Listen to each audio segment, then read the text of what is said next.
When the U.S. could deploy driverless ships in the Indo-Pacific. Welcome to VOA Asia Weekly. I'm Chris Casqueo in Washington. That story coming up, but first making headlines.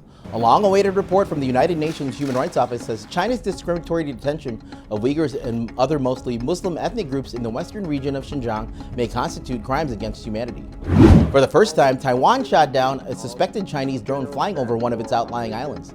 Earlier in the week, it said it would exercise its right to self-defense and counterattack if Chinese armed forces entered its territory. The Solomon Islands has asked countries not to send naval vessels to the South Pacific nation until approval processes are overhauled.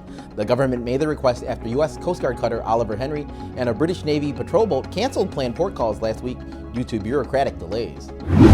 The U.S. Navy sailed 2 warships through the Taiwan Strait in the first such publicized transit since U.S. House Speaker Nancy Pelosi visited Taiwan. The U.S. and China announced an agreement to allow U.S. regulators to effectively audit China-based accounts, a key first step in a process that could prevent more than 200 Chinese companies from being kicked off U.S. stock exchanges. The U.S. and South Korea staged their biggest combined military exercise in years Wednesday, as more than 1,000 troops carried out a live fire drill fewer than 32 kilometers from the secured border zone with North Korea. As the U.S. military continues to consider China's military strength in the Indo-Pacific region, the U.S. Navy is turning to driverless ships to multiply its forces. VOA's Jessica Stone takes a closer look at this military innovation. These 4 unmanned ships are among the newest additions to the U.S. Navy. Meet Sea Hunter, Seahawk, Nomad, and Ranger. This summer, the Navy gave VOA special access to photograph them for the first time. U.S. Naval Commander Jeremiah Daly, permitted to give VOA an audio-only interview, leads the 1st Division made up of remotely operated ships or drone boats.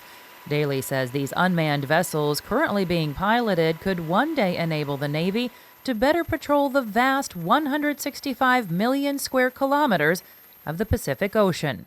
The Pacific is a large body of water, and having the right combination of unmanned systems that can sense the environment with manned systems only widens the aperture for the level of targeting and connectedness capability that not only the U.S. but our partners can have together with us. Japan, Singapore, South Korea, and China all have programs to develop driverless ships. Former top Pentagon Asia official Randy Shriver says drone boats are critical to maintain a free and open Indo-Pacific in the face of an expanding and assertive Chinese military.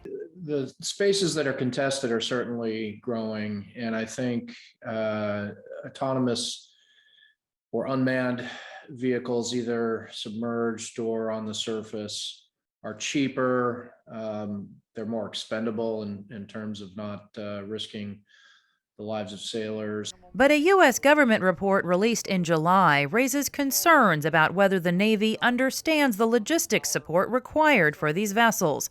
Others, such as James Siebens, a defense strategy fellow at the Stimson Center, worry that these ships could make a more attractive military target. China, for one, might regard an unmanned vessel as a less escalatory target to test out an anti-ship missile.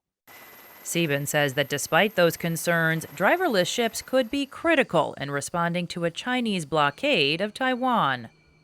They might be able to help resupply Taiwan without putting U.S. service personnel in harm's way. In its just-released white paper, Beijing no longer promises it will not send troops to Taiwan in a potential takeover. Commander Daly says the unmanned surface vehicles should be fully integrated into the U.S. military in the next few years. Jessica Stone, VOA News, Washington. Visit voanews.com for the most up-to-date stories. You're watching VOA Asia Weekly.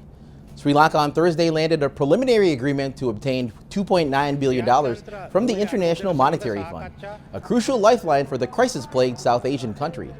Finally, 2 giant pandas marked their 18th birthdays at the Taipei Zoo. Tuan Tuan and Yuen Yuen were given a 2-tiered birthday dessert made of frozen fruit. The pandas were given to Taiwan from China in 2008 as part of an exchange program. Combining their names, Tuan Yuen means reunion in English.